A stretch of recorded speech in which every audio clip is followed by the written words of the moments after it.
Do it look like expensive? I think so. Ayan.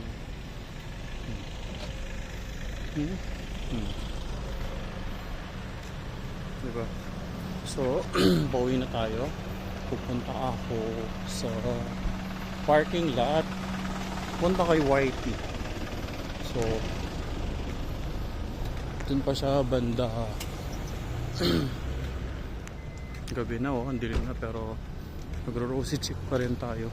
Sinabi ni ate kanina sa oxygen, ano daw ako, glass skin, oily face lang ako. Tsaka nakasumbong yung lips ko ngayon. Yun yung lips ko,